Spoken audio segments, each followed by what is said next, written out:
የተከበራችሁ እንዴት ሰነበታችሁ? የተከበራችሁ ስል እንደውም አሳነስኩ እንጂ በጣም የተለየ ቋንቋ ቢኖር ኖሮ ጨምሬ ከፍ አድርጌና ግዙፍ በዓለም ላይ እንደተፈበረኩ አይሮፕላኖች ድምፅ የሚሰጥ ውበት የሚሰጥ አርጌ ለመጥራት የሚያስችል ቋንቋ አጥቼ ነው እንጂ የተከበራችሁ ብዬ የማቀርበው። የተከበሩ ሲባል እንድራሴ ነው፣ እንደራሴ ይባላል። እንደሱ አርጌ ነው ማያችሁ። የሀገሬ ልጆች፣ የእግዚአብሔር ቤተሰቦች፣ ሰላም ፈላጊዎች፣ ሰላም ጤና ይስጥልኝ። ዛሬ የንጽጽር ደረጃ ላይ አጭር ውይይት እናደርጋለን። ንጽጽር ደረጃ ላይ አጠር ያለች ውይይት እናደርጋለን። ንጽጽር የሚባለው ቃል የሚከብድ ቢሆንም ውስጡ ብዙ ውስብስብ ነገሮችን አጠቃሎ የያዘ ስለሆነ ያንን ውስብስብ ብዙ ቀላልና ከባድ የሆኑ ነገሮችን በዚች አጭር ሰዓት ውስጥ ተወያይተን ልንዘልቅ ስለማንችል አንዳንድ ፍሬ ሀሳቦችን ወደ መንፈሳዊ ሁኔታ ውስጥ አስገብተን እንነጋገራለን። መንፈሳዊው ሁኔታ ውስጥ ገብተን ስንነጋገር የስጋዩም ዓለማዊውም በዛ ውስጥ ተጠቃሎ ስለሚገኝ ማነጻጽር የሚገባን እኛ ሰዎች ስለሆነን እንድናነጻጽር ፈልጌ ነው የንጽጽር ደረጃ ላይ አጭር ውይይት እናድርግ ብዬ የቀረብኩት። ስለዚህ ማነጻጽር ከምን ጋር ነው ከምን ጋር ነው የምናነጻጽረው ብላችሁ አስቡና ራሳችሁን ጠይቁ። ምንን ከምን ጋር ነው የምናነጻጽረው? የምናነጻጽረው ምንና ምን ነው ብላችሁ ወደ ውይይቱ አጠር ባለች በሁለትና ሶስት ሀሳቦች ላይ ከመግባታችን በፊት የተወሰነች ሰከንድ እሰጣችኋለሁ። በዚች ሰከንድ ውስጥ ምኑን ነው የምናነጻጽረው? ባልና ባል፣ ባልና ሚስት፣ ቤተሰብና ልጅ፣ ገንዘብ፣ ደሃና ሀብታም፣ ያለና የሌለ ማለት ደሃና ሀብታም ማለት አንድ ነው። ያለና የሌለ ማለት ደሃና ሀብታም ማለት ነው። የሞተና በህይወት ያለ ጋር ማነጻጸር አትችሉም። አንድ የሞተው ሞቷል፣ ተገላግለዋል። እና የምናነጻጽረው በመንፈሳዊ ህይወትና በስጋዊ ህይወት ላይ ባሉት ደረጃ ላይ ነው የምናነጻጽራቸው። በመንፈሳዊ ህይወት ስጋዊ ህይወት መሃል የምናነጻጽራቸው ደግሞ በመንፈሳዊ ህይወት ያለን በመለከት ያለ በመንፈሳዊ ህይወት ውስጥ ያለ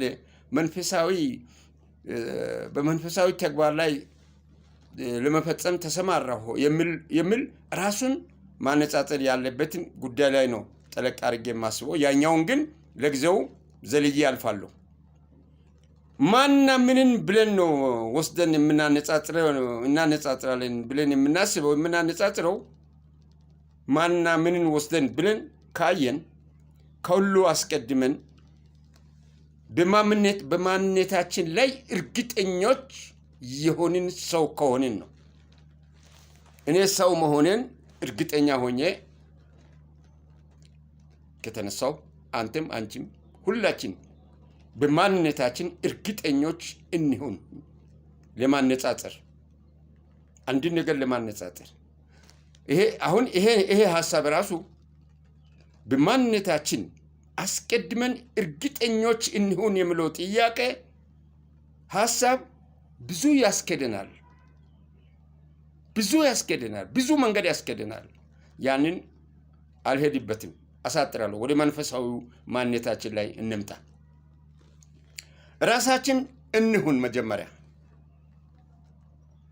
ራስን ሁን። መጀመሪያ ለማነጻጸር እኔ እናንተ ዛሬ የምንወያይ ራሳችን እንሁን እስቲ። ወይም ራስን ሁን። እኔ ራስን ሆኜ ነው፣ ማንንም አልወክልም። ራስን ሆኜ ነው ማነጻጽረው።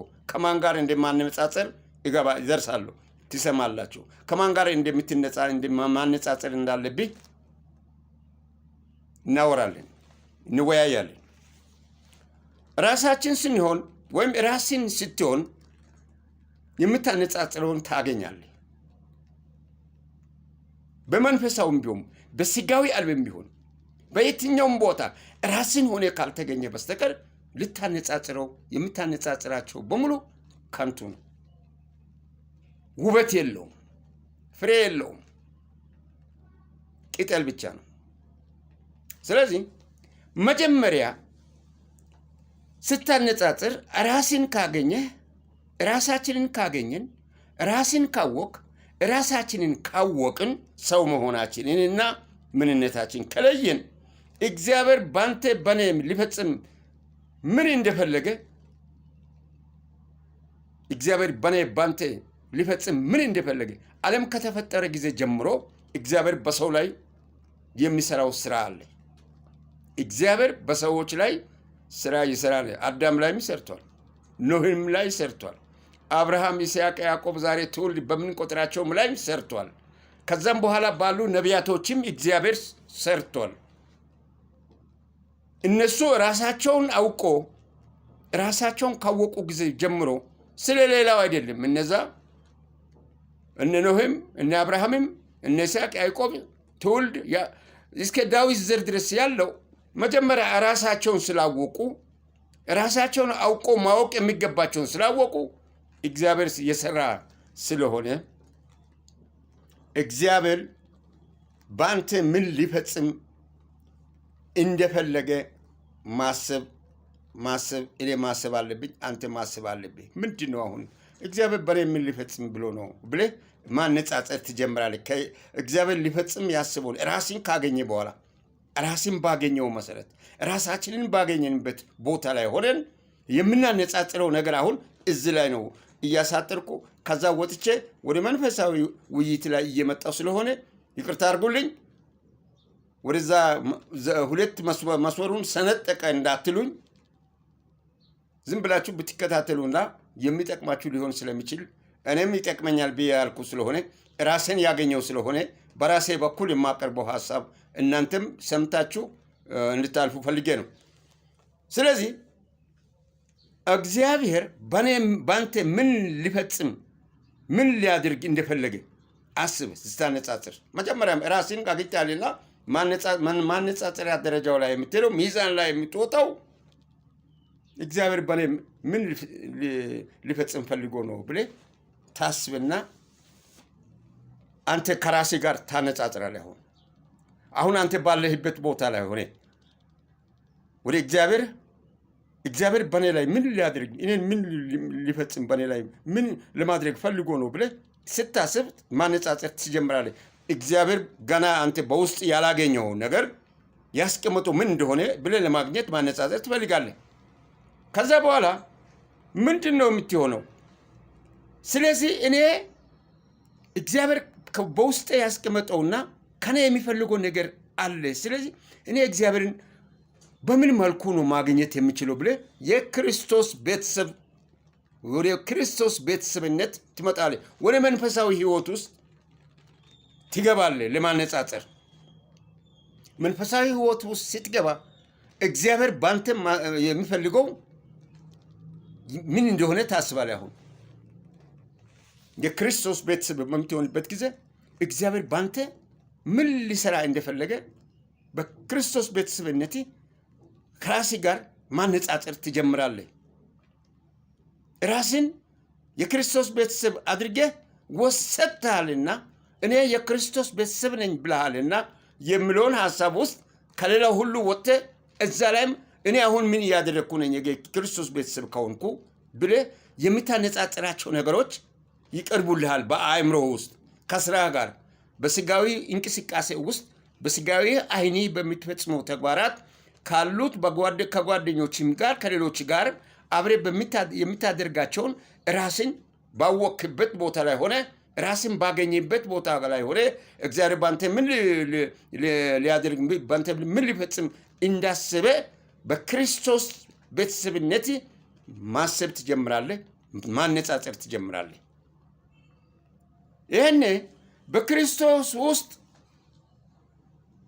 ክርስቶስ እኛ የምንለው ክርስቶስ እግዚአብሔር አይደለም። እግዚአብሔር ለሆነው ክርስቶስ እንዴት ይላል እንዳትሉኝ፣ በክርስቶስ ውስጥ አብ እንዳለ የአብን ስራ ክርስቶስ ሊፈጽም እንደመጣ ለኔ ላንተ 33 ዓመት ይዞ ኖሮ በ3 ዓመት ውስጥ እያስተማረ በክርስቶስ ውስጥ የአብ ክርስቶስ የአብን ስራ የሚሰራ መሆኑን አብና ክርስቶስና አብ አንድ መሆናቸውን ታያለ። አንተ አሁን ለካ ክርስቶስ ማለት እግዚአብሔር አብ የሚለው ነው።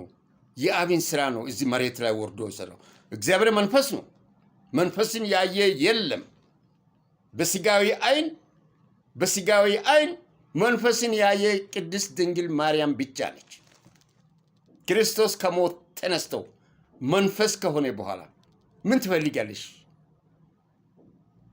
ብሎ በጠየቃት ጊዜ አሳዛኝና ከልብ አንጀት የሚነካ ንግግር፣ አስክሬኑን ነው የሚፈልገው፣ ስጋውን ነው የሚፈልገው። ሂጂ ከዚህ ቦታ ላይ ስጋው ተነስተዋል፣ አስክሬኑ ክርስቶስ ተነስተዋል፣ ሂጂ ቢባል ላለመሄድ መቁረጧን ያባየ ጊዜ በመንፈስ ሲያነጋግራት እስከዛ ድረስ ዘልቃ የገባች ስለሆነ ካልተገለጽኩላት እቺ ሴት አትሄድም ብሎ እኔ ክርስቶስ ተነስቻለሁ ብሎ መንፈስ የተገለጸው የመጀመሪያው ለማርያም ብቻ ነው።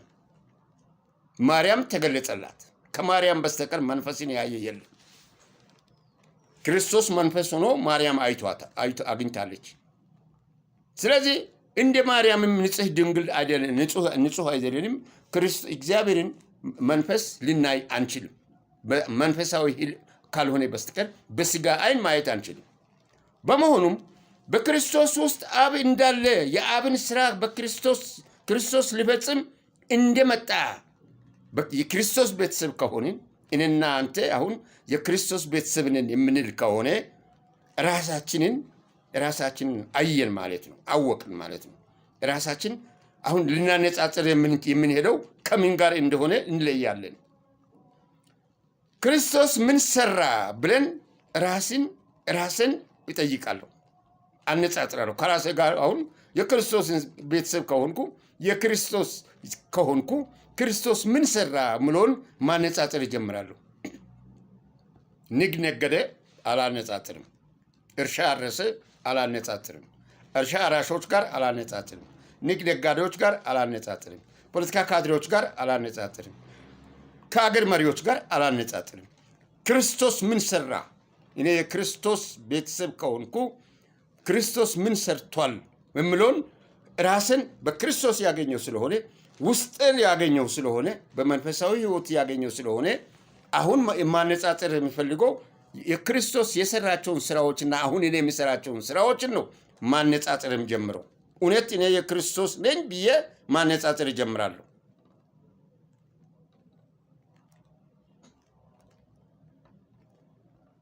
ክርስቶስ ሊፈጽም ክርስቶስን ምን ስራ ሰራህ ብለህ ራስን ጠይቀህ ማነጻጸር እንዳለብህ በመንፈሳዊ ሕይወት ጉዳይ ንጽጽር ስታደርግ ጉድለትህን ታያለህ። ክርስቶስ ምን ሰራህ ብለህ ራስን ጠይቀህ ማነጻጸር እንዳለብህ ስትጀምር በመንፈሳዊ ሕይወት ጉዳይ ንጽጽር ስታደርግ የራስን ጉድለታውን ታያለህ። ጉድለትን ማየት የምትችለው በስጋዊም ይሁን በመንፈሳዊ ሕይወት ጉድለትን ታያለህ። አሁን መጀመሪያ ራስን ወቅ ብያለሁ፣ ማንነትን ወቅ ብያለሁ ብለናል። ይህን